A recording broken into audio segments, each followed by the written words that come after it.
Assalamu alaikum, урматтуу мусулман бир туугандар. Биздин сабагыбыз буга жер уланып келатат.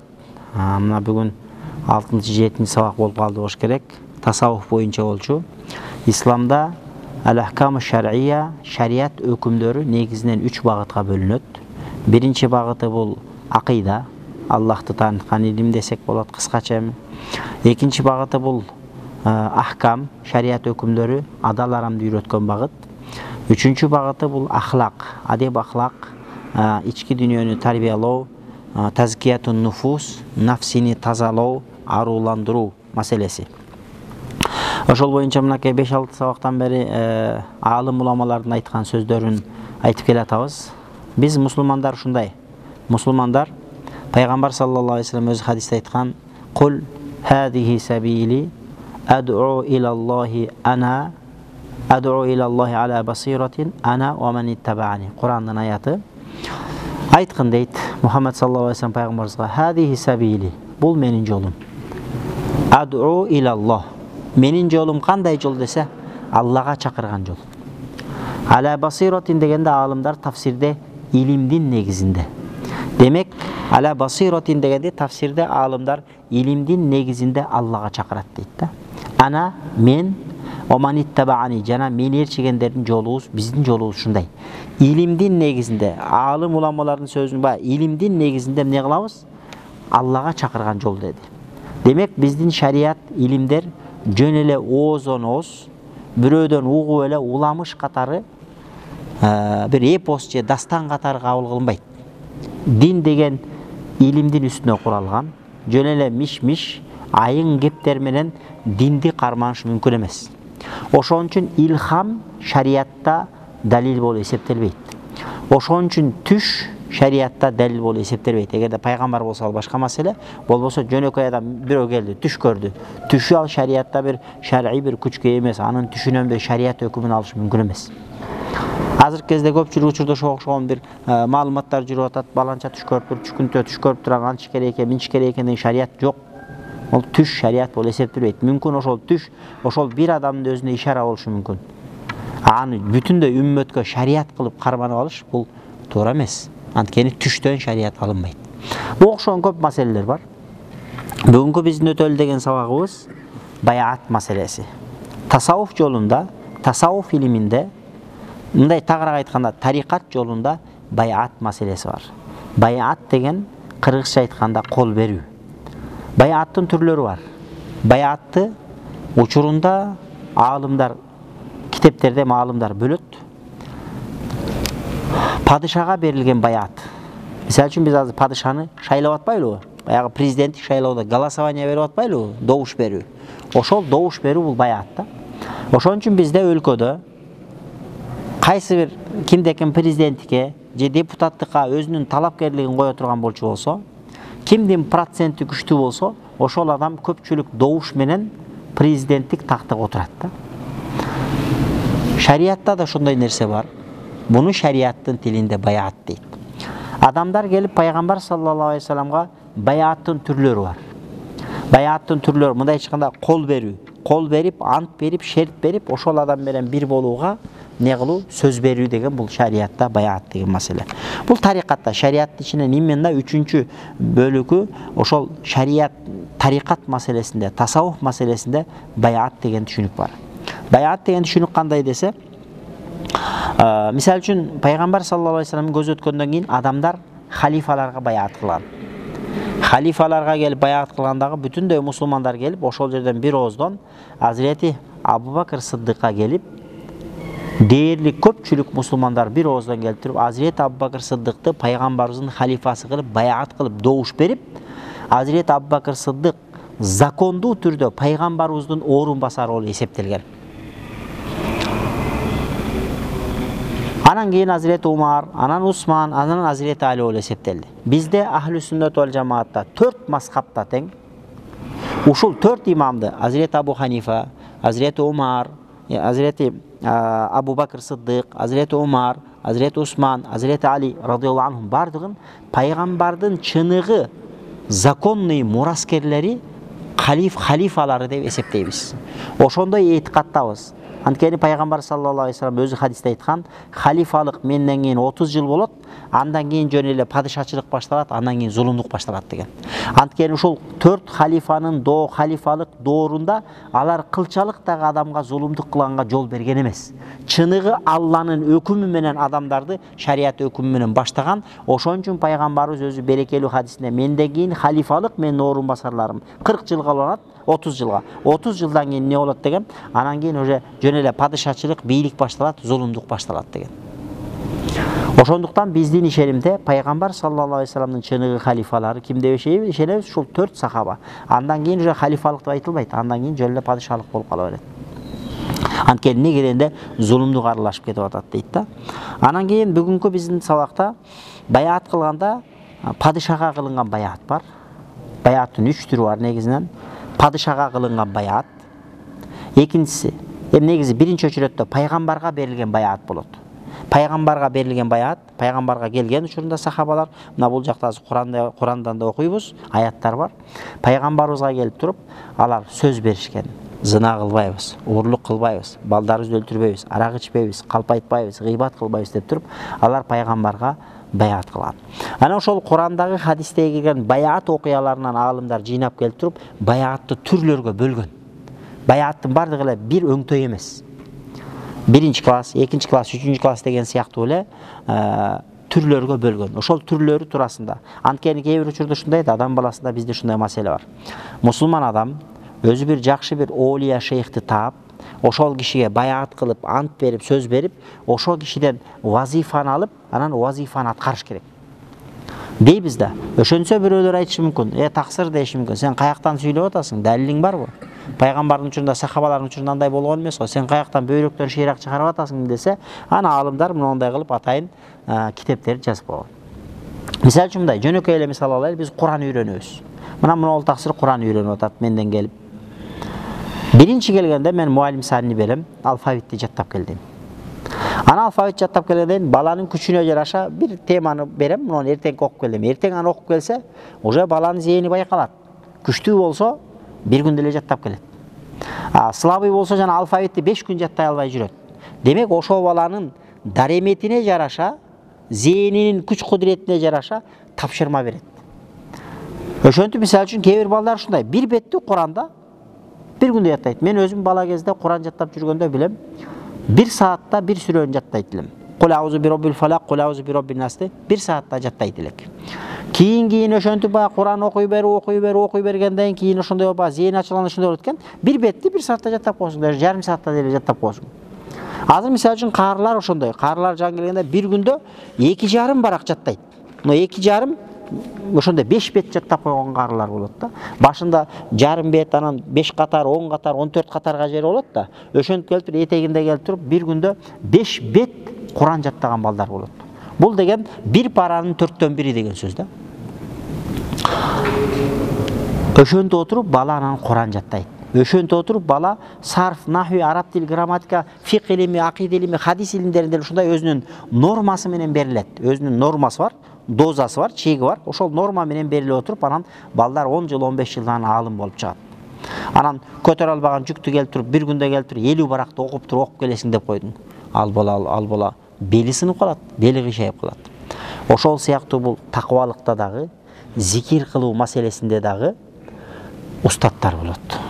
Ошол устаттар сенин канчалык зикир кыла аласың, ошого жараша ар кимдин дареметине жараша норманы бөлүп берет. Азыр биздеги жана 700 зикир кылынып атпайбы көпчүлүк учурда? Бул айла жоктун иши. Эл зикири жок калбасын, элде жок дегенде ушул зикир болсун деген маселе.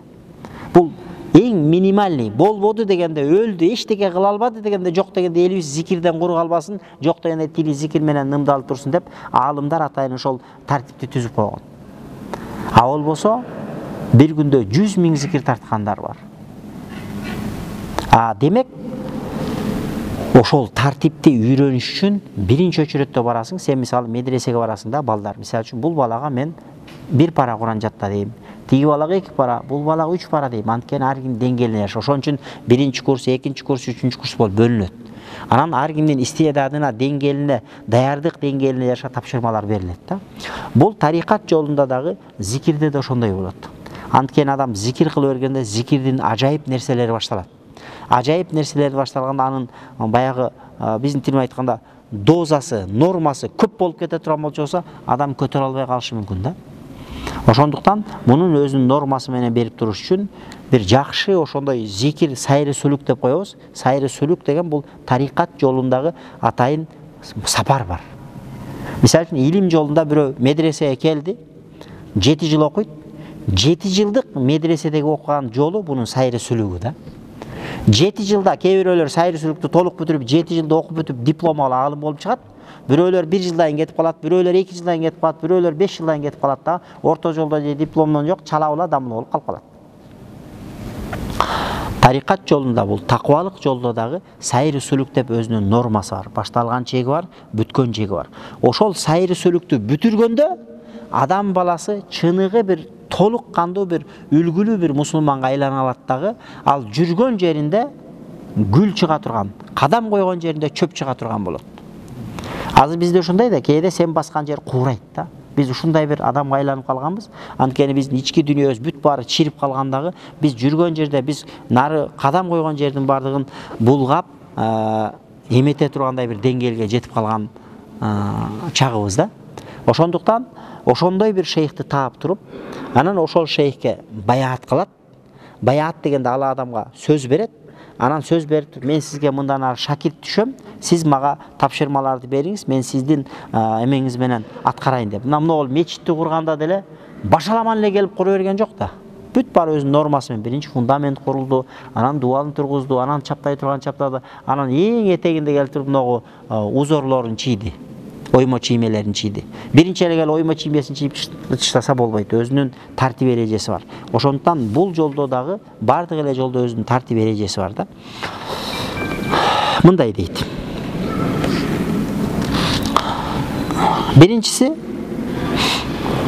Биринчи баяаттын түрү. Демек пайгамбарыбызга адамдар келип баяат кылган. Биринчи баяаттын түрү исламга кирүү ниетинде кылынган баяат. Биз бул баяатты кылбайбыз. Анткени биз ансыз деле мусулманбыз. Бул пайгамбар саллаллаху алейхи вассаламдын учурунда мусулман эместер пайгамбарыбызга жамаат болуп, топ болуп келип, 100дөн, 200дөн, 50дөн, 20дан, 30дан болуп келип туруп, жамаат болуп келип туруп, исламга кирүү ниетинде пайгамбарыбызга баяат кылып, сөз берип, ант берип, пайгамбарга шерт берип, пайгамбарга кол берип дейбиз кыргызча. Пайгамбарга кол берип, анан ошол жерде убадаларын берип кетишкен. Намаз окуйбуз, роза кармайбыз, зекет беребиз, хажга барабыз, зына кылбайбыз, арак ичпейбиз, урурлук кылбайбыз, калп айтпайбыз деп пайгамбар саллаллаху алейхи вассалам ошондой убадалар берген. Мындай баяаттын түрүн баяатул ислам, ислам баяаты дейт. Исламга кирүү ниетинде кылынган пайгамбарыбызга берилген кол. Бул турасында азыр аят хадистер далилдерин келтирет. Мындай дейт. Индама кана шахсун юриду духула фил ислам ва изхара ал бараати минал куфр ва ширк кана алейхи салату вассалам юбайяху. Кайсы бир адам дейт, исламга кирүүнү каалап, өзүндөгү капырлыкты ширктен нары, мындан ары мен ширктен кол үздүм, куфурлуктан, капырлыктан кол үздүм, мындан ары мен ислам динине киремин деген адамдан алар пайгамбарыбызга келет эле, пайгамбарыбыз ал адамдарын кол алат эле дейт. Алар кол берет эле. Кадимкидей пайгамбарыбыздын колуна колун коюп туруп, анан ошол жерден сөз берген. Мен Аллах жалгыз деп ишенем, мен күбөлүк берем, сен Аллахтын элчисиң деп туруп пайгамбарыбызга сөз берген. Ошону ислам баяаты же ислам кол берүүсү деп айтылат. Хасар ахлул Мадинати фи маусимил хадж ва бая'у набийи саллаллаху алейхи вассалам зикру бая'атил акабатил ула ва сания мавжуду фи кутубил хадис ва сиратил му'табара. Карасаңыздар, Мединада пайгамбар саллаллаху алейхи вассалам жанагы түш көрдү. Биз буга жер айтканбыз. Пайгамбар саллаллаху алейхи вассалам Меккеден Мединага хижрат кылып келгенден кийин бүт бардык мухажирлер Мединага бара албайт. Барса туткун кылат капырлар, мушриктер, мусулмандар. Мединада байкуштар жана биздин азыркы современный тил менен айтканда политический беженец катары болуп калган да. Тияка барса соттойт, камайт, азаптайт, өлтүрөт. Ошон үчүн булар мединалыктар буларды өзүнүн коргоосуна алган. Азыр деле бизде кээ бир саясатчылар Америкада, кээ бир саясатчылар Россияда корголоп жүрбөйбү? Кыргызстанга келе албайт. Келсе бул жакта сот күтүп атат. Ошон үчүн кээ бир саясатчылар чет өлкөдө жүрөт. Ошол сыяктуу болуп Меккеден пайгамбарыбызды жана ыйман келтиргендерди кууп чыккан. Анан пайгамбарыбызга Аллахтан рухсат келди, Меккеден хижрат кылсаң болот деди. Анан пайгамбар саллаллаху алейхи вассалам Меккени таштап Мединага анан хижрат кылып келди. Мединалыктар пайгамбарыбызды Медина шаарынын ичинде аял балабызды кандай коргосок, биз дагы ушу Меккеден келген мухажирлерди силерди ошондой коргойбуз деп сөз берген. Анан пайгамбарыбыз түш көрдү, Меккени сагынды, келе албайт. Анткени мындай экен да. Өзү алыста жүрсөң тууган жерди сагынасың. Бирок бир күн болбосо бир күн мен тууган жериме барам, кайрылы эртең эле кетем деген үмүт бар да, эч кандай болбойт. Ал эми биз жүргөндө, биз Египетте окуп жүргөндө бир байке бар эле. Жашы бир топко барып калган улуу Абдулазиз деген байке эле. Ал Кытайдан учурунда жанагынтип качып чыккан экен. Бир жазбасы көтөрүлгөн дагы мен илим окуйм деп туруп, незаконный түрдө Кытайдан чыгып кеткен да. Я мусулман, ал жакта кысым болгон, кайсы бир деңгээлде эмне болгон, анан иши кылып, анан ошентип Түркияга келген, башка келген, ошентип Египетке барып калган. Анан буга жерден айтканбыз, ошол киши анан бир күнү биз үйдү сагынабыз, анан сүйлөшүп отурабыз, анан тилин чала ала түшүнөбүз да, сүйлөшүп отуруп калсак, баягы байкеч көзүнөн кан агат да. Кызы 3 жашында кеткен экен, кызы 17ге чыккан, али көрө элекмин дейт. Ал учурда интернет, WhatsApp саттап жок болчу. Кызы 3 жашында үйдөн чыгып кеткен Кытайдан. Уйгур байке. 17ге чыкты, кызын көрө элек. Аял бала чакасын көрө элек. Только келген кеткендерден мүмкүн кат кабар алышат, бирок кызын көрө элек да. Баягы байкенин көзүнөн кан агат, субханалла. Ыйлап отурсачы бооруң ачыйт да. Анан мен өзүм ичимен жакамды кармап, алхамдулилла. Биз го Кыргызстанды сагындык дейбиз, бирок любой момент мен тажаган күнчү, кыжырыма тийген күнү, жийиме тийген күнү чамаданымды жүктөп туруп мен Кыргызстанга кеттим деп туруп кетип калсам, мен эч ким тоспойт экен да. Демек бул мындай өлкөнүн болушу, мамлекеттин болушу, өзүңдүн жергеңдин болушу, бул сонун бир Алладан берилген улуу бир неамат да. Пайгамбарыбыз да ошондой болгон. Меккени сүйгөн, бирок Меккеге бара алган эмес. Кыйын болгон, сагынышкан. Анан пайгамбар саллаллаху алейхи вассалам бир күн түш көргөн. Түш көрсө, түшүндө пайгамбарыбыз Меккенин ичинде жүрөт, бар ак кийим кийинип алган, Каабаны айланып ажылык кылып жүргөнүн көрөт. Турат дагы сахабаларга айтат. Мен түш көрдүм, ушундай кылыппыз дейт дагы. Анан 1-2 күндөн эле давай камдангыла Мединага, Меккеге жөнөйбүз дейт. Анан жөнөйбүз дегенде ошондо тарых китептерде айтылат. 1400 сахаба. 1400 сахаба кылычын алат, анткени ал учурда ошондой болгон экен. Кылыч кайсы мусафирларды көрсө, көпчүлүк жамаат, кербенди. Аларда кылыч болсо, бул жөнүндө мусафирлар деген мааниде. Сапарда жүргөн адамдар. А эгерде найза жаасы болсо, анда булар бир жакка согуш максатында бараткан деген бир белги болгон экен. Анан булар жалаң гана кылычын алат да, анан сапарга чыгышат дагы. Анан эмне болот? Анан келип туруп анан жана Худайбия келишими болгон жерге, Худайбия деген жер бар, азыр Меккенин тышында бир 20 километр жерде эле. Аж умрага барсаңыздар көрсөтөт ал жерди. Анан ошол жерге келгенде анан Меккеликтер алдынан тосуп чыгат дагы. Кече эле мындан 8 жыл мурун бизден куулуп кеткен, качып кеткен эмелер бүгүн келип туруп Меккеге келип кененчонон умрасын жасап, ажылыгын жасап кетсе, биз бүтүндөй араб журтчулугуна шерменде болобуз. Буларды мындай не болсо ошо болсун киргизбешибиз керек деп намыска туруп алар киргизбей коет. Мына ошол жерде анан пайгамбар саллаллаху алейхи вассалам анан ошол жерде анан не кылат? Бул жерде адамдар пайгамбарга баяат кылган. Бул жерде баяат эмнеге болгон баяат дегенде, ошол тарыхчылар айткандай, бул ислам тарыхында китептерде айткандай, бул баягы эмне өлүмгө болгон баяат болгон дейт. Анткени ошол жерде Азирети пайгамбар саллаллаху алейхи вассалам Азирет Усманды жиберген. Барасың да сен барып Меккелик башчылар менен сүйлөшүүлөр жүргүзөсүң дагы, бизге рухсат ал, биз киребиз, биздин максатыбыз дейт, биз согушпайбыз, бизге эчтеке кереги жок, биз кетебиз дейт. Азирет Усман биринчи күн жок болуп кетет, экинчи күн жок болуп кетет, экинчи күн уже Азирет Усман өлдү деген сөз келет. Мына ошол жерде пайгамбар саллаллаху алейхи вассалам бир колун өзү үчүн, бир колун Азирет Усманга деп өзүнүн колун коюп туруп, ошол жерде сахабалардан ант алган, сөз берген, ошол жерде өлүмгө ант берген. Демек анттын түрү бар. Кээде адамдар такыбалыкка ант берет, кээде өлүмгө ант берет, кээде ошол убадан аткаруу болгон ант бар. Мисалы үчүн бизде балдар армияга барат. Жигиттерибиз 18ге толгондо армияга барат. Армияга барганда присягага алат. Бул деген не деген сөз? Бул деген ант берүү. Ошол жерде мен элимди, жеримди, өзүмдүн мекенимди кашык каным калганга жери коргойм деп туруп ант бересиң. Ошол өлүмгө болгон ант. Анткени сен мекенимди коргойм деп ант берип атасың. Дин үчүн да ушундай анттардын түрлөрү болуп келген. Анан биринчи ант берүүнүн түрү, биринчи түрү исламга кирүү ниетинде берилген ант. Бул баягы акабал ула, акаба санияда берилген анттар. Хижраттын пайгамбар саллаллаху алейхи ва саллям хижратка бир аз калганда пайгамбарыбыз ошо мединалыктар менен 2 жыл калганда, хижратка 2 жыл калганда мединалыктар менен иштеше баштаган. Меккеликтерден үмүт үзгөн, меккеликтер көп ыйманга келбей койду. Демек Меккеден сырткары чыгып башка элдерге динди даават кылып, динди жайуу максатында анан ажылык марасими болгондо, ажылык учуру болгондо, анан ошондо мединалыктар менен Азирети Аббас радыйаллаху анху пайгамбарыбыздын амакиси ээрчитип алып туруп, анан экөө атайын алардын аттуу баштуулары менен не кылган? Алар менен жолугушууларды өткөргөн дагы, анан биринчи жылы 12 адам мусулман болгон. Пайгамбарыбыз өзүнчө жекече алар менен сүйлөшүүлөр жүргүзүп, алар ислам динин кабыл алып, алар мусулман болгон. Ошол жерде алар 12 жанагы биринчи Байатул Акабада, Акаба келишиминде, Байатул Акаба деген жердин аты. Ошол Акаба деген жерде ант берилген, келишим берилген учур дейт да. Бая деген өзү келишим. Анан ант деген сөз. Демек ушул жерде 12 адам не деген? Исламга кирүү ниетинде пайгамбарыбызга ант берген. Анан кийинки жылды күткөн. Кийинки жылы алар келген, алар бир топ жамаат адамдарды айтып келген дагы, кийинки жылы 72 экен. 72 адам ошол жерде кийинки жылда ошо ажылык учурда 72 адам келгенде пайгамбарыбызга исламга кирүү ниетинде пайгамбарыбызга ант берип шерт берген. Демек бул исламга кирүү ниетиндеги болгон ант, шерт же болбосо кол берүү болуп эсептелет. Мына ошондо ошол жерде ошол эмелер Мадиналык ансорлор сиз бизге келсеңиз, биз сизди бала чакабызды коргогондой коргойбуз деп туруп пайгамбарды чакырып кеткен. Мына ошондон кийин пайгамбар саллаллаху алейхи ва саллям Алладан рухсат келген, анан Меккеден Мединага хижрат кылган.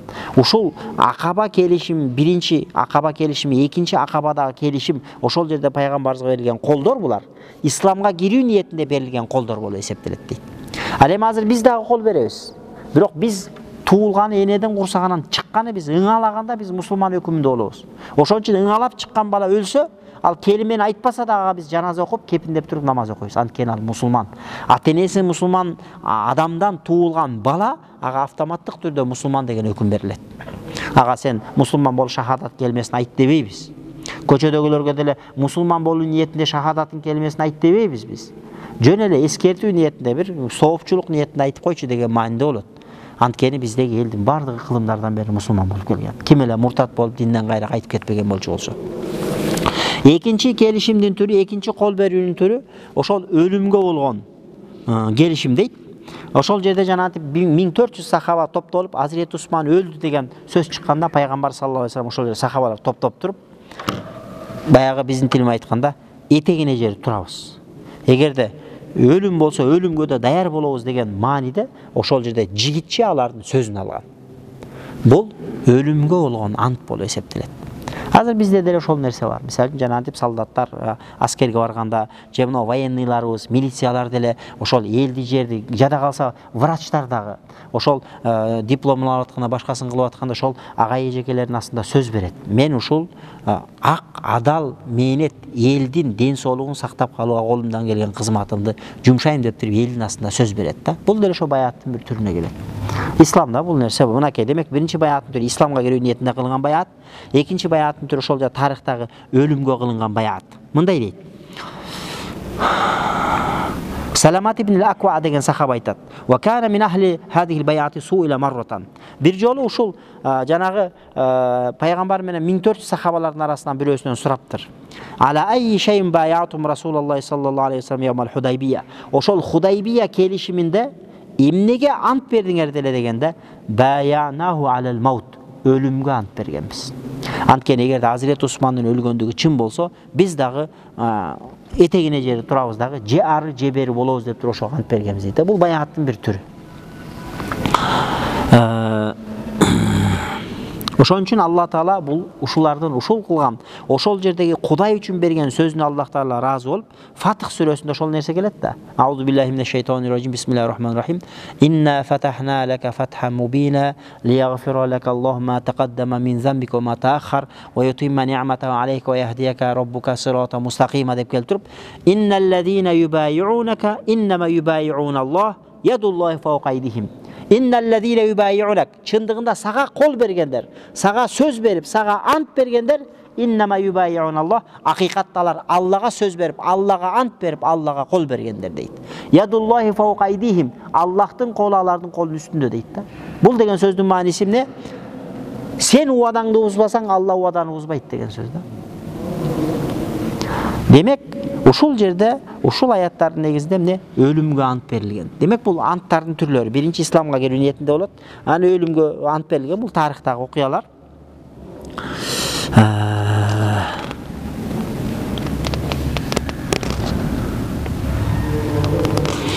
Анан үчүнчү түрү хижратка кылынган баяаттар.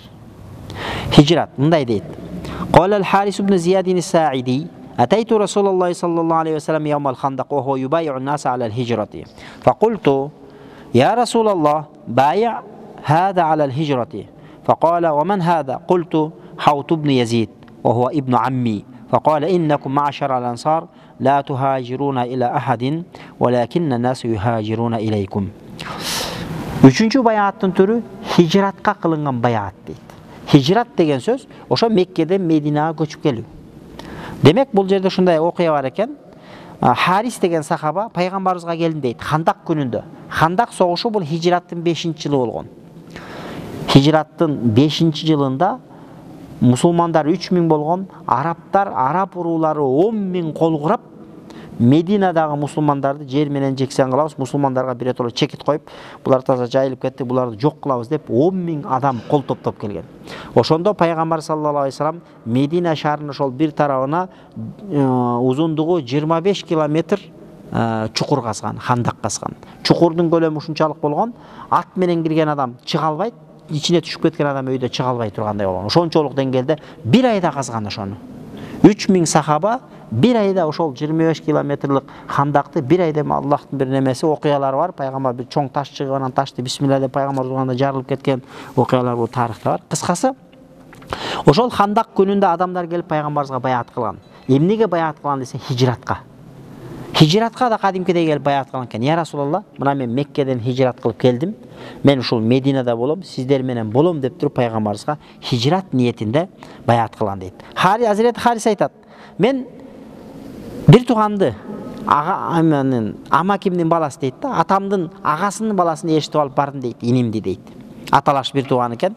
Анан бу дагы хижратка баяат кылса болобу десем, пайгамбарыбыз айтты, бул ким деп айтты дейт. Мен айттым дейт, Хаут ибн Язид, бул Язиддин уулу Хаут, менин тиги атамдын агасынын баласы дедим дейт. Ошентсем пайгамбар саллаллаху алейхи вассалам айтты дейт, иннакум маашарал ансар, эй силер ансарлар жамааты, ла тухажирун иля ахад, силер мединалыктар эч жака хижрат кылбайсыңар, валакиннан насу юхажирун илейкум, адамдар силерге хижрат кылып келип атат. Мединага адамдар башка шаарлардан хижрат кылып келет, бирок силер хижрат кылбайсыңар деди дагы. Бирок ошол жердеги башка шаарлардан хижрат кылып келген адамдарга хижрат кылып келгендиги үчүн ант берип, ошолордон ант алып, ошолордон шерт алган окуясы бар экен. Демек, үчүнчү баяаттын түрү бул хижрат баяаты болуп эсептелди. Мындан кийин бизге тиешелүү маселе, тарикатка тиешелүү маселеге эми келдик. 4-чү баяаттын түрү баяатут тауба. Тооба кылуу баяаты. Же болбосо баяатут тарика, тарикатка өтүү баяаты. Мисалы үчүн сен бир окуу жайга кирем десең, сен жөн эле барып мен ушул жерге болдум, мен ушул жерге студент болуп келдим, мен ушул жерге окуйм десең, сени кабылдабайт. Сен биринчи барасың, атайын документ ала турган күнүндө жарыялайт. Ошол учурларда сен барып документиңди тапшырасың, ОРТиңди тапшырасың, бүт талап кылынган медсправка аркы беркиңди тапшырасың. Анан алар бир күндү белгилейт. Ушул күнү экзамен болот дейт, университеттин ичаралык. Анан ошол жерде университетте өздөрүнүн немесине жараша талаптарын экзамендерди кылат. Анан экзамендер болгондон кийин сен 1 ай 2 ай анан сабак башталат сентябрда. Анан 1 ай 2 ай окугандан кийин анан кийин атайын буйрук чыгат. Ушулар бизге студент болуп кабыл алынды деген декандын, ректордун буйругу чыккандан кийин анан кийин барып туруп анан сага официально бул баланча университеттин студенти деп туруп сага студент болгоң эле 1 сентябрь күнү студенттик билетти эч ким колуңа карматпайт. 1 ай 2 айдан кийин анан сага студент деп туруп биздин 1 курстун баланча факультеттин студенти деп туруп сенин колуңа баягы студенттик билетти тапшырат. Кудду ошол сымал. Бул тарикатта дагы, тасаввуфта дагы ошол сымал. Ошондой өзүнүн тартип эрежелери бар. Бул кандай? Ahyanan bay'an Nabi sallallahu aleyhi ve sellem as-sahabata ala terki ba'dil maasi. Пайгамбар саллаллаху алейхи ва саллям кээде адамдарды кээ бир күнөөлөрдү таштоого баяат кылган дейт да. Өзү мусулман адам, биз ансыз деле мусулманбыз, бизге баяат шарт эмес. Бирок кээде пайгамбарыбыз кээ бир мусулмандар мусулман болуп турса дагы, бирок кээ бир күнөөнү таштаганга ал сөз берген да, келип. Ант берген. Мен урлугумду токтотом деген. Мен зынамды токтотом деп пайгамбар саллаллаху алейхи ва саллям келип не кылган? Ант берген. Bunun özü ne dese, bunun özü Peygamber sallallahu aleyhi ve sellem ümmeti üretü oldu. Ravaş Şeyhan an Ubadat ibn Samit. İmam Bukhari menen İmam Müslim rivayetinde geletken Ubadat ibn Samit'ten Peygamber sallallahu aleyhi ve sellem aytты deydi. Peygamberimizin canında bir top sahabalar turgan eken. Peygamberimiz mintip aytты. Bayi'uni ala alla tushriku billahi shay'a. Sizler maga ant bergile, bayat kılgıla, kol bergile. Allah'a hiç kimdi şerik koşboşko. Allah'ın ayal yok, balası yok, tengdeş yok dep uşu ant bergile. ولا تسرقوا uğurluk kılboğu. ولا تزنوا zina kılboğu. ولا تقتلوا أولادكم jana bala çakаңарды jananты öldürбөөгө söz bergile. ولا تأتوا ببهتان تفترونه بين أيديكم وأرجلكم jana жалгандан bir күнөө иштерди жасап коюуга уруксат бербөөгө. Жалгандан мындайча айтканда баягы зынадан бала кылып коюуга. ولا تعصوا في معروف jana dagы şariatта буйрулган иштерди аткарбай күнөө кылып койбошко сөз бергиле dedi. فمن وفى منكم فأجره على الله. Kimdeki ушул нерселерге убада берип туруп ошону аткарса, анда Аллахтан алчу соогун алат. ومن أصاب من ذلك شيئا. Эгерде kimdeki ушул нерселерди сөздү берип туруп Пайгамбарга сөз берди, ширк кошпойм деп ширк кошту. Пайгамбарга сөз берди, урлук кылбайм деп урлук кылды. Пайгамбарга сөз берди, киши өлтүрбөйм деп киши өлтүрдү. Эгерде кимдеки ушул нерсени кылса, анда фауқиба бихи фид дуния фахуа кафарат ла. Ушул дүйнөдө жазасын алса, анда күнөөсү үчүн кечирим болот. Ошон үчүн шариятыбызда ошондой. Шариятта мисалы үчүн бирөө күнөө кылса, бул дүйнөдө жазасы берилет.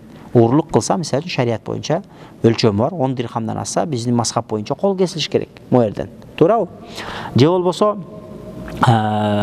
киши өлтүрүп койсо, же болбосо бирөөнүн башын жарып койсо, шариатта өзүнүн мерчемдери бар, өлчөмдөрү бар, ошол өлчөмдөрдө штрафтар бар, төлөнүш керек да. Демек бирөө бир же болбосо киши өлтүрүп койсо, мисалы, атайлап өлтүргөн башка болот, кокустан өлтүрүп алган башка болот, катадан өлтүргөн деп кой. Мисалы, катадан деген азыркы учурда бизде көпчүлүк учурда ошол катадан болот. Мисалы, машина айдап баратат дагы бирөөнү кагып алат, өлүп калат. Өлтүрөйүн деген оюнда да жок болчу, ага кастыгы да жок болчу. Тагдыр. Демек, мындай өлүмдүн жазасын десе, бул катлы хата болуп эсептелет дагы. Мунун шариаттагы өзүнүн көрсөтүлгөн жазасы бар. Эми кимдеки ошол жазаны аткарса, кыяматта ал күнөөсү үчүн жооп бербейт. Анткени бул дүйнөдө жазасын алды болуп эсептелет. Урлук кылабы, киши өлтүрөбү, зына кылабы, башка кылабы. Демек, кимдеки ошондой бир күнөөнү кылып койсо, бул дүйнөдө жазасын алса, анда ошол жалган жазасы бул дүйнөдө күнөөлөрүн жуат дагы акыретке таза мойдон барат дейт. Ал күнөөсү үчүн, именно ошол күнөөсү үчүн жазага тартылбайт. ومن أصاب من ذلك شيئا ثم ستره الله عليه. Эми кимдеки бир күнөөнү кылды, Аллах таала ал күнөөнү жашырып койду. Мисалы үчүн көп эле күнөөлөр бар да, адам баласы кылат. Bir күнөөң ашкере болушу мүмкүн. Бирок жүздөгөн күнөөлөрүбүздү Кудай таалам жашырып койгон да. Ошон үчүн кимдеки бир мусулмандын бир айыбын билип туруп аны жашырса, Аллах тааланын кыяматта бүтүндөй калайыктын астында күнөөлөрүн жашырып коет дейт да. Ошондуктан мусулмандарда бул бирөөнүн катасын көрүп турсаң, элге ашкере кылып, элге жарыя кылуу бул ушундай бир баягы күнөө болуп эсептелет. Бул колдон келсе жашырыш керек да, жашырганга аракет кылыш керек. Анан мүмкүн сөзүңдү уккан адам болсо, акырын өзүнчө уялтпай, акырын түшүндүрүп айтып койсо болушу мүмкүн. Болбосо аны элге чыгарып, аны шермендесин чыгарыштын кереги жок. Анткени бүт бардыгыбызда билинбегени менен күнөөбүз бар. бүт бардығыбыздың кемчилигибиз бар. Кудай Таала ошол күнөөлөрдү андан көрү шерменде кылбасын, күнөөлөрдү ачпасын. Ошон үчүн жанагы Рамазанда пайгамбар саллаллаху алейхи вассалам Айша энебизге айтат го, мен кадыр түндө эмне деп дуа кылайын дегенде, Аллахумма иннака афуун тухиббул афва фа'фу анни я карим. Ey Allah'ım sen afu zatsың. Afu деген мааниси күнөөлөрдү түп тамырларын өчүрүп жок кылуучу деген маанide. Ey Allah'ım ufu anni, ey Allah'ım menin күнөөлөрүмдү түп тамырынан эметип өчүрүп чыта, жууп өчүрүп чыта, жок кыл деген мааниде да. Ошол дуаны Айша энебизге пайгамбар саллаллаху алейхи вассалам кадыр кечесинде кыл деп үйрөткөн. Ошондуктан кимде-ким бир күнөөнү кылса, бирок ал күнөөсүн Кудай жашырып койду, эч ким билбей калды. Өзү билет күнөөсүн, башка эч ким билбейт. Фахуа илаллах. Анда бул күнөө Аллада турат. Инша афа анху. Эгерде Алла кааласа мүмкүн кечирип коюшу мүмкүн, чындап тоого кылса ичинен, шерменде кылбастан. Ва инша акабаху. Эгерде кааласа Аллах Таала ошо кылган күнөөсү үчүн жазалашы мүмкүн. Жазаласа бул Аллахтын адилеттүүлүгү. Ар ким күнөөсүнө жараша жазасын алат, акыры бейишке кирет мусулман адам. Деп пайгамбар саллаллаху алейхи вассалам ушул нерсени айтты. Фабая'наху ала залика. Biz ушул айтылган нерселерге пайгамбарга макулбуз деп туруп пайгамбарга кол бердик деди. Демек бул пайгамбарга ушул окуядагы берилген кол берүү бул такыбалыкка кол берилген. Тобо ниетинде берилген кол берүү. Же болсо тарикаттагы кол берүү ушул. Азыркы учурда тарикат жолунда, тасаввуф жолунда шейхтер болот.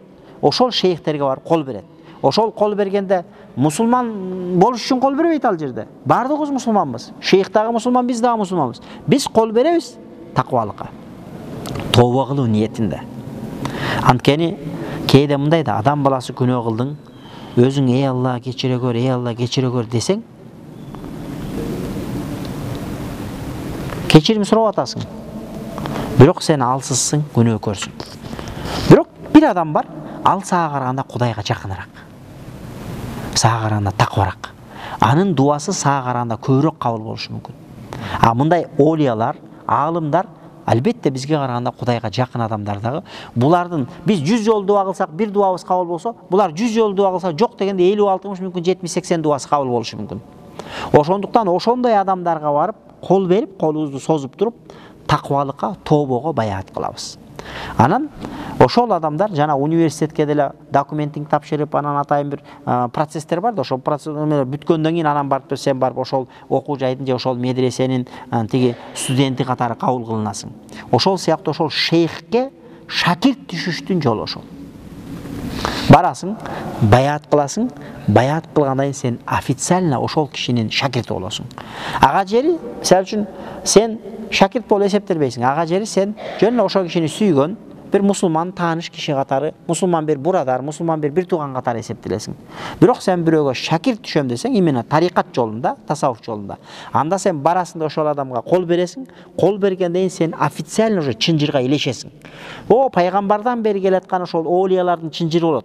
Ошол чынжырдын этегинде, ошол олиялардын чынжырына илешкен этегинде бир күнөөкөр, бир бечара сен болосуң да. Бирок алхамдулилля сен ошол чынжырга, сепочкага илештиң, илиндиң болуп эсептелет да.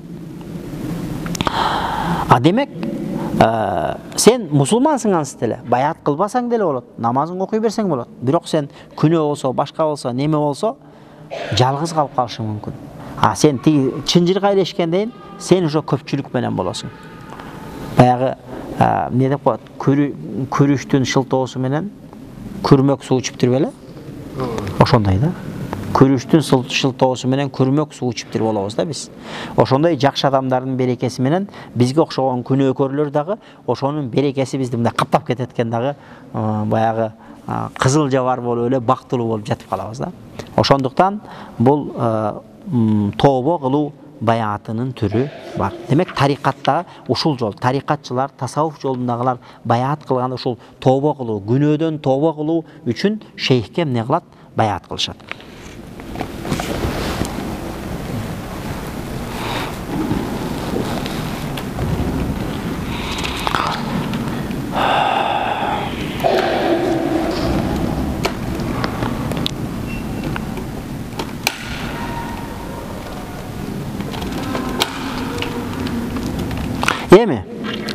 Эмне үчүн сахабалар ушундай тообо кылышкан? Сахабалар өзү билесиздер, сахабалар пайгамбардын, сахаба деген ким? пайгамбарга тирүү кезинде ыйман келтирип, пайгамбардын берекелүү жүзүн мындай тиктеген адамдар сахаба болот. Пайгамбардын кезинде, пайгамбардын көз тирүү кезинде пайгамбарга ыйман келтирди, ла иляха иллаллах Мухаммад расулун айтты, бирок пайгамбарда жолу калбады. Андал адам сахаба деген шарапатка ээ боло албайт. Андал табииндерден болуп эсептелет, сахабаларды көргөндүк үчүн. Бирок пайгамбардын берекелүү нур жүзүн көрүштүн өзү бунун кызматы чоң.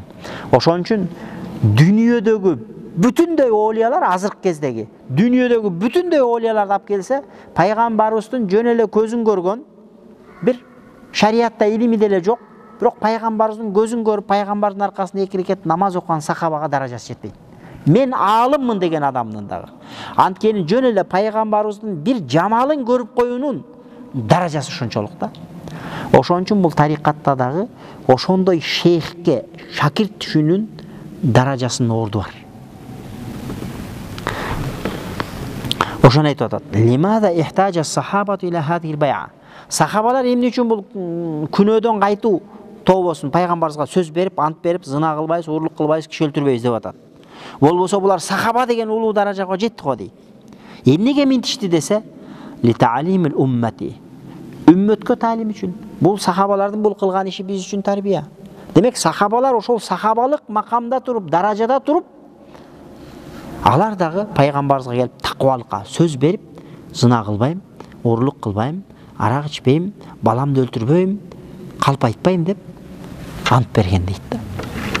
Важтинабил маасил кабиро, жана чоң күнөөлөрдөн оолак болууга пайгамбарыбызга сөз беришкен. Ядуллу алейхи каулу алейхи салату вассалам, пайгамбар ушул жерде айтты: урлук кылбагыла, зына кылбагыла, балдарыңарды өлтүрбөгүлө. Булардын баары чоң күнөө болуп атат. Демек, сахабалар ушундай кылып аткандан кийин бул биз үчүн бир таалим дейт да.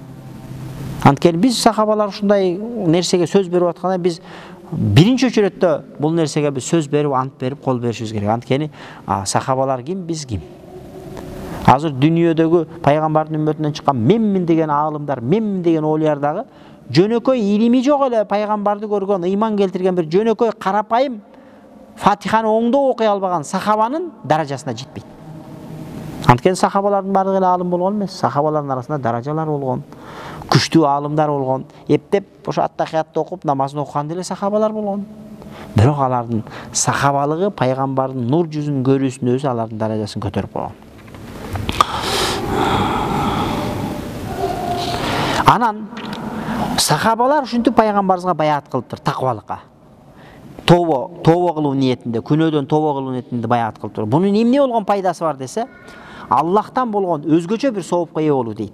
Анткени пайгамбарыбыз хадисте айтты, Бухари, Муслимде келген хадис мындай деди: "Фаман вафа минкум", кимде ким ушул берген уадаларынын өтөөсүнөн чыкса, фа ажру алаллах, анда анын бир сообун Алла билет. Болду, башка эч ким билбейт. Ошон үчүн сахабалар өздөрү ушул тобону кылган дейт да. Пайгамбарыбызга күнөөдөн тобо кылуу ниетинде келип туруп, кол берип, ант берип, баяат кылган. Азыркы тарикаттагы шейхтерге барып туруп, тарикатка өтүү жолунда шейхке колуңду берип туруп, анан баяат кылгандын мааниси эмне десе ушунда дейт да. Анткени бул сахабалардан калган, пайгамбар саллаллаху алейхи вассаламдан калган. Бул эч кандай бир бидат эмес, же бир динге бир жаңылык киргизүү эмес, тетиринче таква болууга умтулуу. Анткени Куранда да ошентип айтат: "Иттабиу сабила ман анаба илейя" дейт Куранда. Аузу биллахи минеш шайтанир ражим. "Ваттабиу сабила ман анаба илейя". Мага тобо кылган адамдардын жолуна түшкүлө дейт да. Аны ошондо тобо кылган адамдар кимдер десе, булар аулия заттар дейт. Демек, тафсирлерде ошентип келет, бул жакта тафсирлерде берген. Демек, ошондуктан ошого окшогон адамдардын жолуна түшүү, ошондой олия заттардын, ошондой аалымдардын жолуна түшүү, бул адамды ошондой бир жанантип адашуудан, же болбосо туура эмес багытка кетип калуудан сактанууга көбүрөөк таасири тиет.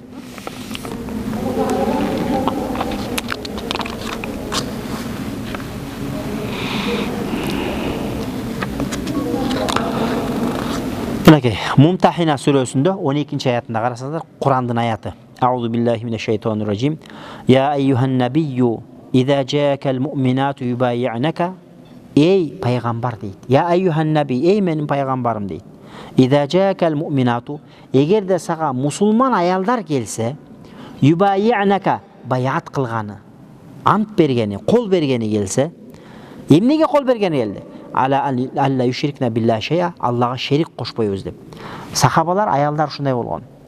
Еркектер да, аялдар да Фатх Макка болгон го тарыхта. Фатх Макка деген Мекке фатх болуп, Мекке мусулмандардын колуна өткөн күнү пайгамбар саллаллаху алейхи вассаламга Меккенин эли топ-топ, жамаат болуп келип туруп пайгамбарыбызга баяат кылган. Ошондо пайгамбарыбыз өзү жетишпей калгандагы аялдарга бир аял кишини эркектерге Азирети Умарды койгон. Эшиктин жанына койгондагы Азирети Умарга баяат кылгыла, Азирети Умарга кылган баятыңар мага кылган баяат деп өкүл кылып койгон Азирети Умарды. Ошондо келип туруп Азирети Умарга кол берип туруп алар, биз мусулман болдук, биз ислам дининде Мухаммед пайгамбардын айткан шариятын карманып жашайбыз деп исламга кирүү ниетинде Азирети Умарга баяат кылгандыгы бул тарых китептерде айтылат да. Демек бул баяат пайгамбар саллаллаху алейхи вассаламдын өзүндө болгон. Баяатты пайгамбар саллаллаху алейхи вассалам Азирети Умарга өкүлчүлүктү берген. Азирети Умар өкүлчүлүк кылып туруп пайгамбардын атынан кол алган да. Мына бул жерде пайгамбарга ошондой аялдар келген. Пайгамбарга сөз берген. Не? Аллага шерик кошпошко. Вала ясрикна, орлук кылбоого. Вала язнина, зына кылбоого. Вала яктулна уладахунна, төрөлгөн балдарды өлтүрбөөгө. Вала ятина би буhtani яфтарина байда айдихинна варжулухинна, жанадагы жалгандан төрөп алуу, бөлөк бирөөдөн төрөп алуу. Ошондой кылбоого. Вала ясинака фи ма'руф, жана шариятта буйрулган нерселерде күнөө кылбоого сөз берген. Фабайюхунна. Не? Демек, пайгамбар саллаллаху алейхи вассаламга Аллах таала айтып атат: "Сен аялдарга ушул нерселерде аларга кол бер дагы алардан ант ал, эме баягы сөз ал" деп атат. "Вастагфир лахунналлах", алар үчүн Аллахтан кечирим сура. "Инналлаха гафур рахим", Аллах таала алардын күнөөлөрүн кечирет дейт. Ушул жерде Аллах таала пайгамбарыбызга буйрук кылып атат. "Вастагфир лахунналлах", ошол аялдар үчүн, мусулман аялдар үчүн сен алар үчүн Кудайдан истигфар тула. Эй Аллахым, ушул келген аялдарды, мусулмандардын күнөөсүн кечир деп дуа кыл. Аллах сенин тобоңду, сенин кылган дуаңды кабыл кылат деп атат да. Мумтахина сүрөсүнүн 12-аятында. Демек, ушул жерде булар келип туруп пайгамбар саллаллаху алейхи вассалам эмне кылды? Баяат кылышты. Ва кана юмкину лахум ат-таубату минал мааси фил буют, лакин фил байати аля ядин наби саллаллаху алейхи вассалам фаидатун ла туджад фи гайри. Карасаңар, эмне үчүн аялдар болуп, жамаат болуп келди? Аялдар келбей эле, үйүндө эле пайгамбарга баяат кылдык, пайгамбарга элчилик деп койсо болбойбу? Эмнеге алар топ болуп пайгамбардын маңдайына келди? Десе, анткени пайгамбардын маңдайына келип, пайгамбарды көрүп баяат кылгандын таасири, анын пайдасы өтө чоң дейт да. Анткени саллаллаху алейхи вассалам ва анна набия саллаллаху алейхи вассалам кана ястагфир лахум би лисанихил мубарак андал байа. Анткени баяат бүткөндөн кийин пайгамбар өзүнүн берекелүү тили менен алар үчүн: "Эй Аллахым, ушу тобо кылып келгендердин күнөөсүн кечир" деп алар үчүн Кудайдан тилеп дуа кылат эле дейт да. Факанатин натижату ма зукира фи каулихи, натыйжа ушул болду дейт. Аллах таала Куранда айтты: "Инналлаха гафурун рахим", чындыгында Аллах таала күнөөлөрдү кечирүүчү, райымдуу зат деди. Демек, Аллах таала пайгамбарга келип тобо кылгандын бир нерсесинде экен, Аллах таала ошол пайгамбарга келгендиги үчүн алардын күнөөлөрүн пайгамбар не сурагандыгы үчүн не Аллах таала күнөөлөрүн кечирет деп атат. Кийинки аятта Ниса сүрөсүнүн 64-аяты: "Аузу биллахи минеш шайтанир ражим. Ва лау аннахум", эгерде алар мусулмандар дейт, "иззаламу анфусахум", өздөрүнө зулумдук кылып бир күнөөлөрдү кылып койса, "жаука", алар сага келишет. Пайгамбарга күнөө кылып алып келишкен. "Я Расулалла, мен зына кылып койдум, мен эмне кылам" деген. "Я Расулалла, мен уурлук кылып койдум, эмне кылам" деген. Күнөө кылып алып келишкен пайгамбарга. Фастагфаруллах. Анан күнөө кылып алып өздөрү истигфар тилеп, анан пайгамбарга келген да. Вастагфара лахумур расул, анан пайгамбар алар үчүн истигфар тилесе, лаважадуллаха таввабан рахима, алар албетте Аллахты тоболорун кабыл кылуучу жана райымдуу экендигин табышат дейт. Ошон үчүн сахабалар пайгамбардын тирүү кезинде күнөө кылып алып, истигфар айтып пайгамбарга ыйлап келишкен: "Я Расулалла, мен күнөө кылдым, мен үчүн Кудайдан кечирим сура" деген. Пайгамбар саллаллаху алейхи вассалам: "Эй Аллахым, ушул пендеңдин күнөөсүн кечир" деп дуа кылган. Алымдар айтат, ушул аят умумунча дейт. Бизде усулул фиq деген илим бар. Усулул фиqта Курандагы аяттарды кабыл кылууда усул фиqтин өзүнүн терминдери бар. Ам, анан хас деп бөлүнөт да. Бул аят умумунча. Умумунча дегенде бул жерде өзгөчөлөп бир пайгамбардын тирүү кезинде гана таандык, пайгамбар өлгөндөн кийин неметпейт деген нерсе жок. Пайгамбар тирүү кезинде кандай биз үчүн дуа кылса, Пайгамбар саллаллаху алейхи вассалам азыр дагы биз үчүн ошондой дуа кылат дейт. Ушул аятка такайт да. Анткени аятта сен тирүү кезиңде деп айткан жок. Умумунча айтты бул жерде. Мутлак айтты, мукаят кылган жок. Демек азыр дагы сен Меккеге барып, Мединага барып, ошон үчүн фик китептерде алымдар айтат. Мединага бардың. Мына бул жерде пайгамбар алейхиссалату вассалам жатат. Бул жерде кыбла. Ортодо да, мындай, бияктан зияратка кирип мындай карап өтөсүң. Бул жерде пайгамбар, бул жерде Абу Бакыр, бул жерде Азирет Умар жатат. Ошо зиярат кылып өткөндө кыблага аркаң салып пайгамбарды карап зиярат кылабызбы же кыбланы карап зиярат кылабыз дегенде, кыбланы карап зиярат кыласың деген. Адеп ошондой. Өзү негизи мусулмандар биз кыбланы карап намаз окуйбуз. Бирок пайгамбарды зиярат кылганда кыбла аркабызда калат да, пайгамбарды, анан Азирет Абу Бакырды, анан Азирет Умарга кадимкидей ассаламу алейкум деп учурашып, аларга салам айтып дуаларды кылабыз. Ошон үчүн адебинде ушул нерсе, ушул дуаны ошол жерге барып окуп туруп пайгамбардын астында. Я Расулаллах, мен ушундай бир күнөөкөр бир үммөтүңмүн. Сенин астыңа келдим, күнөөм тоодон көп. Мен күнөөлөрүмө тооба кылдым. Сен мен үчүн дуа кыл, Аллахым менин күнөөмдү кечирсин десе болот. Пайгамбар саллаллаху алейхи вассалам угат. Пайгамбар саллаллаху алейхи вассалам салават айтсаң, азыр салаватың жеткирет. Салаватыңа жооп айтат пайгамбар саллаллаху алейхи вассалам. Ошондуктан ушул аяттын негизинде ошол нерсени айтат алымдар.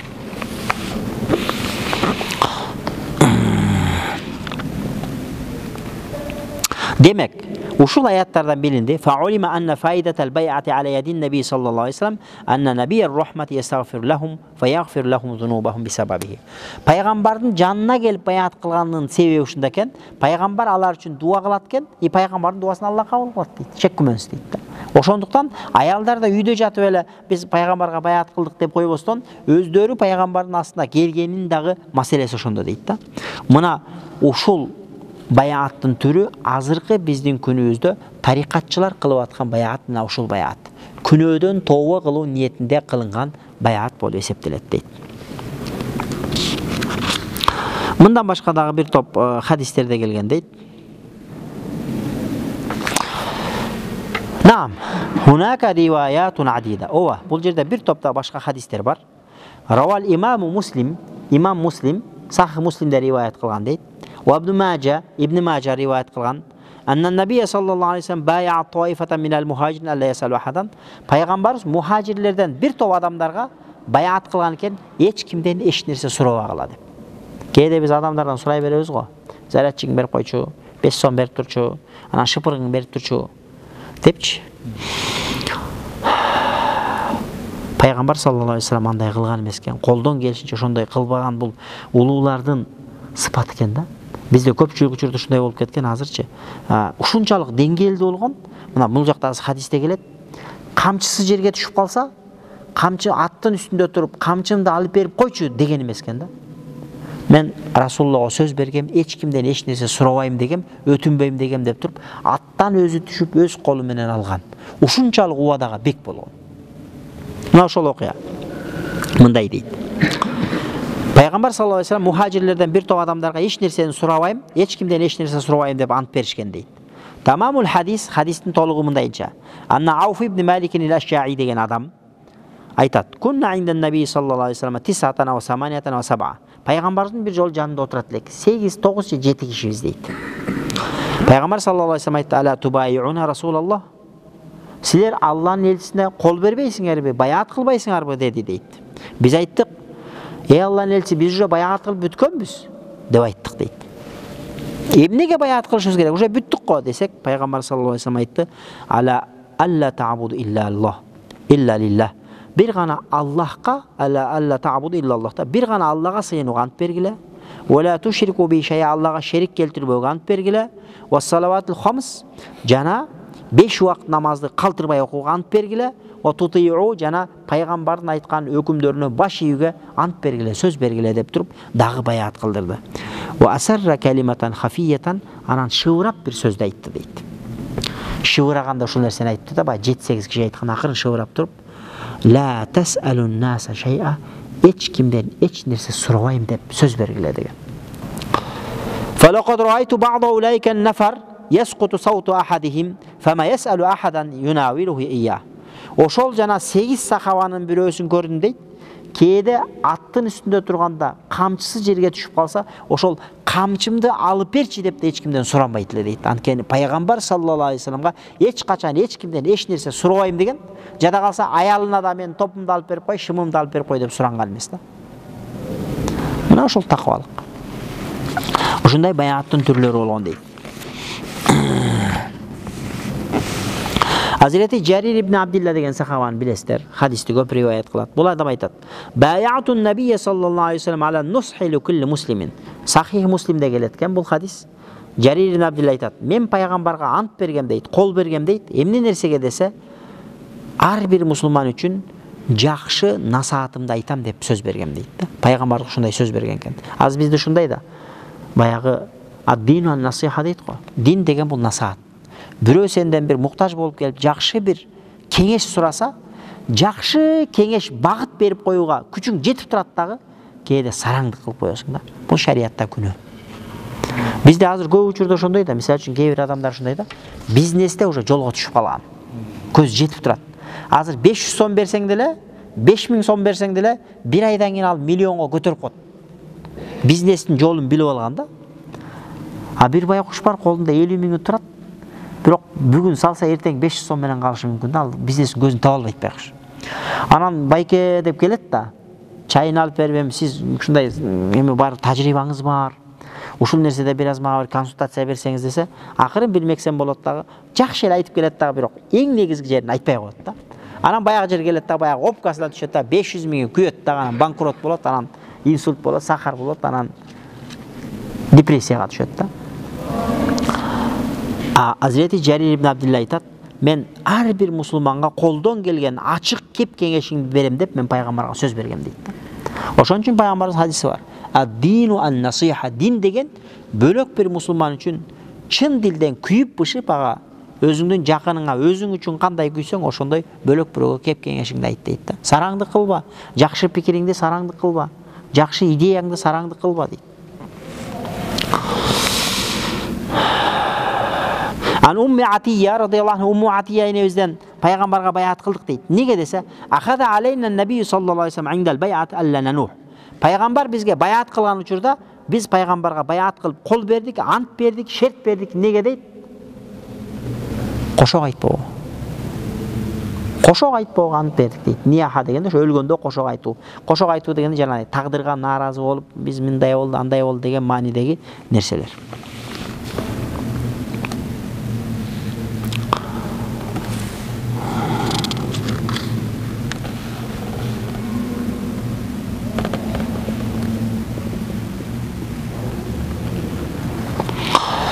Эми сахабалардын учурунда да баяат болгон. Мындай да тарыхты карап көрсө көп нерсе кийин пайда болгон. Фикh илими деле кийин пайда болгон. Буга жер айттык. Хадис илими деле, акыйда илими деле, тафсир илимдери деле кийин бардыгы жөнгө түшкөн да. Пайгамбардын учурунда эле бүт бар жазылып, системага түшүп калган эмес. Бул акырындык менен аалымдар келип, ошон үчүн пайгамбарлардын мураскерлери, аалымдар бул системага салган, бүт баарын өзүнүн нугуна салган. Бул тасаввуфта ошондой эле болгон.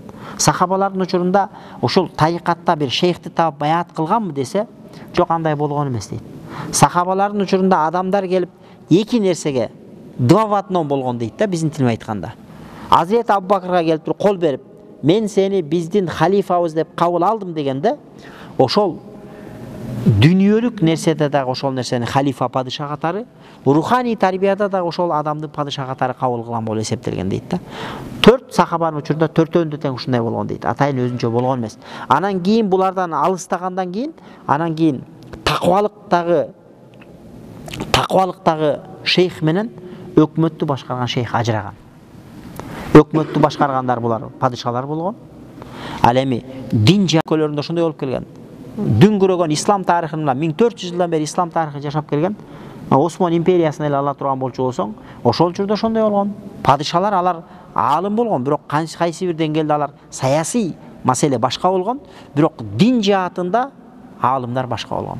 Дин жаатындагы кызматты, руханий тарбияны аалым уламалар колго алгандагы адамдардын, ошол мамлекеттеги элдин руханий таалим тарбиясын аалым уламалар колго алгандагы саясий маселесин падышалар колго алып келген да. Бирок халифалардын учурунда Hazreti Umar, Hazreti Abu Bakr Sıddık, Hazreti Osman, Hazreti Ali'lerin учурунда руханийдагы тарбия, саясийдагы жетекчилик, руханийдагы жетекчилик, саясийдагы жетекчилик ошо халифалардын колунда болгон дейт да. Ошон үчүн ал учурда эч ким оозанып, мен шейхтик кылам, мен силерге руханий устаздык кылам, руханий тарбиячылык кылам, кел мага баяат кыл деген эмес. Кийин 4 халифанын учуру бүткөндөн кийин анан падышачылык башталды, анан зулумдук башталды, анан адал арам эметип баштады, падышалар элге зулумдук кылып баштады, ошо окшогон нерселер башталгандан кийин анан эмне кылган? Анан жанатип аалым шейхтер такыбалыкта халифалык кылып баштаган алар. Азыркы жанагы немелер, тарикаттагы эшендер, шейхтер, ошолор руханий таалим тарбиядагы халифалар. Руханий тарбия берүүчү биздин жетекчилерибиз болуп эсептелет да.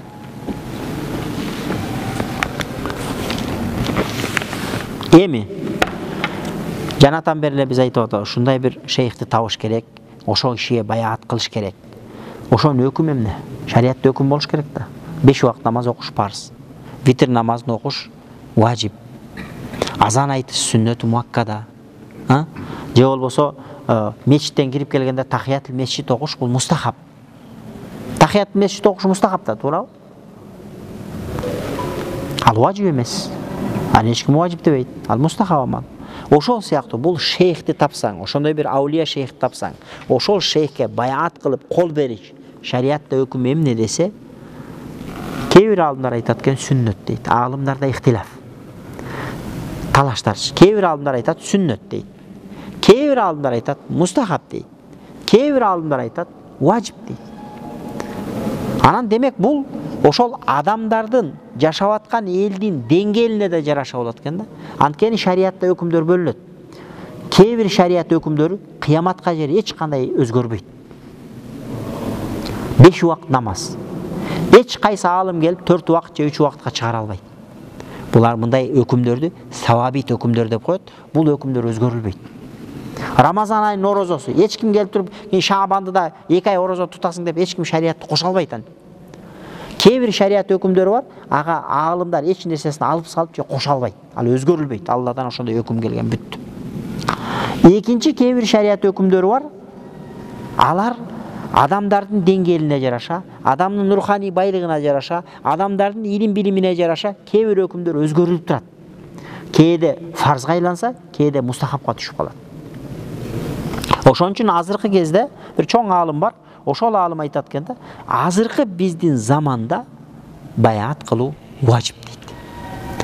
Бирок муногул китепти жазган аалым айтып атат, лайсат би фардин вала важибин. Демек, бул баяат кылуу өкүмү азыркы кезде. Не дейт бул адам айтып атат? Фарз да эмес, важип да эмес, бул сүннөт амал. Эгерде сен бир шейхти таап баяат кылсаң, бир сүннөттү тирилттиң. Баяат кылбасаң, бир сүннөттү кем жүрөсүң. Деген сыяктуу эле маселе дейт. Мисалы намазда деле колду көтөрүп атпайлыбы? Бирөө колду көтөрүп атат, бирөө көтөрбөй атат. Сүннөт. Биздин Ханафи мазхабтагы аалымдардын өзүндө талаштарчы. Пайгамбардын кылгандыгы анык. Бирок азыркы учурда кылса болобу же болбойбу дегенде Ханафи мазхабтагы аалымдардын көпчүлүгү не деген? Көп фатваларда кылбаган жакшы деген. Ошол эле кезде кээ бир аалымдар айткан, пайгамбардын сүннөтү болуп атса, кантип кылбаган жакшы деп айтабыз деген да. Илим ошондой нерсе экен. Демек, кимде ким кылса сүннөттүн соогуна илешти, кимде ким кылбаса сүннөттүн соогунан кур калды дейт да. Бул деле ошол сыяктуу дейт да. Бул деле ошол сыяктуу дейт. Мунун өкүмү башка маселе. Мен жөн эле мисалга таркып чыгып кеттим. Негизинен ошол бир шейхти таап, ошол кишиге баяат кылуу керекпи десе, бул сүннөт. Эгерде кимде ким кылса, бир ашыкча бир сүннөттү кылды, анын үчүн сооп алды. Ошонун берекеси болот.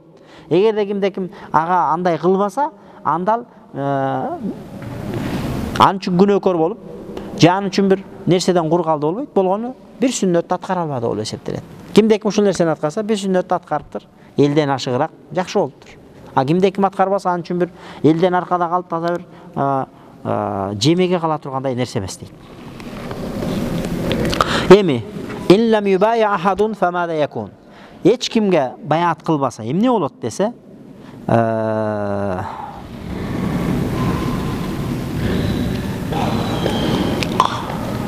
ушул сүннөттүн берекесинен кур калат. Пайгамбар саллаллаху алейхи вассалам хадисте айтты: "Мен тамассака би суннати инда фасади уммати фалаху ажру миат шахид." Кимде ким Menin ümmetimde fasat bolup, ümmetimde fitne kaптап аткан учурда кимде-ким менин бир сүннөтүмдү бекем карманса, ага 100 шейиттин сообу берилет деди. Демек ошол соопко ээ болосуң кимде-ким баяат кылса. Баяат кылбасаң ошол сооптон куру калдың деген сөз да.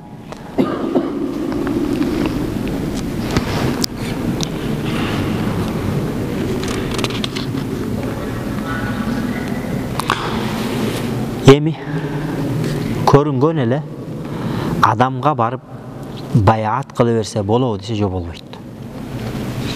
Атайын ошол сайыр сүлүк деп айтпадык жана башында. Ошол сайыр сүлүктү бүтүргөн, ошондой бир шейхтик кылууга рухсат берилген адамдар гана рухсат кыла алат. Мисалы үчүн азыр бизде ошондой маселе бар да, мисалы ижаза маселеси. Мисалы үчүн ижазада ошондой да, мисалы үчүн кээде ижаза амма деп коет. Ал маселеде мындай. Катышкандык үчүн сага катышты деп эле эме берет, сертификат сыяктуу да. Катышты. Бол, бирок сен ал устат эмессиң. Мисалы үчүн мен силерге сабак өтүп туруп сертификат берсем, ушул темадагы иш-чарага катышты деп эле, күбө болду деп эле эме берилет. Бирок сиз бул боюнча атайын бир устат болуп сизге сабак өтүүгө шариятта рухсат жок. Сиз канча жыл ошол устаздын аркасынан жүргөндөн кийин, устаз сизге ишенгенден кийин, өзүндөгү илимди алды дегенден кийин, анан сизге атайын печатын уруп туруп, бул устаз болду, менден окуган нерсесин бөлөк бирөөгө окутууга укуктуу деп туруп, закондуу түрдө өзү укук берет. Ошондон кийин барып сен ошол китептен, ошол устазда өткөн китептерден сабак өтүп, элге устаттык кылсаң рухсат болот. Жөн эле бир-эки нерсени угалы бар эле устат болуп, алым болуп, өзүнчө шейх болуп эле анан бизде кыргызча ушундай болуп кетпедикпи? Чала болуп кулагыбыз чалып калса эле бар эле тиякта бар устат болуп айта беребиз да. Ал жерде азыр 30 устат отурат да дернечи. Анан бул тарикатта дейт, тасаввуфта кандай десе, бул андан да кош бетер катуу. Демек, ошондой бир таалим тарбияны басып өткөн, устаттын ишеничине кирген, устат ага ишенген, устат эгерде өтүп кетсе дагы, каза болуп кетсе дагы, ошонун ордун басып, андан кийинки калган адамдарга ошондой бир руханий бир жетекчилик кылып, аларга жакшы багытка үлгү боло ала турган адамга гана барып баяат кыла алабыз. Көрүнгөн эле молдого эмес, көрүнгөн эле аалым сынган адамга эмес да. Анткени неге дегенде, аалым болгону менен бул руханий тарбиялык жаатка келгенде ал жагынан көптөр бышып жетилет. Бул эки башка нерсе. Руханий тарбиялык жаат бул башка нерсе, бул илим башка нерсе. Мисалы үчүн мен азыр сабак айта беришим мүмкүн, тафсирден деле сабак айта беришим мүмкүн, хадистен деле сабак айта беришим мүмкүн, фикдан деле сабак айта беришим мүмкүн. Бул жаатта окутуп беришим мүмкүн. Эртең сарфтан окутуп, нахвиден окутуп, араб тилден окутуп берип кое беришим мүмкүн ал маселелерди. Бирок руханий тарбиялык жаатта жок да. Анткени ал жагынан өзүбүз дагы чийкибиз. Өзүң чийки болсоң, өзүңдө жок болсо, жок нерсеңди каяктан бересиң? Ошон үчүн ошондойу бар болгон, бышкан, жетилген устаздардан атайын рухсат алган, ижаза алган адамдарга гана ошондой кылып барып не кылынат дейт? Кол берилет, баяат кылынат дейт да. Анан аялдарчы? Аялдар да ушундай шейхтердей кылып туруп устаттык кылып баяат кылышы мүмкүн десе жок, аялдарга болбойт. Аялдар пайгамбарлык кылууга рухсат берилген эмес шариатта. Анткени аялдар бул аялдардын бүткөн тулкуй, уят, аврат болгондуктан, ал эми бул дин жаатында, дин мээнети бул эл аралап, ысык суукта, тала түстө жүрүүнү талап кылат дейт да. Аялдын табияты эл аралабастан, обочолонуп, үйдө бала чаканын тарбиясында болуш керек болгондуктан, бул тарикат жаатында аялдарда ушундай болушу мүмкүнбү десе, жок, андай мүмкүн эмес. Аялдар андай кылбайт. Эркектер ошондой руханий тарбиячылыкты моюнга алат деп атат да бул жерде.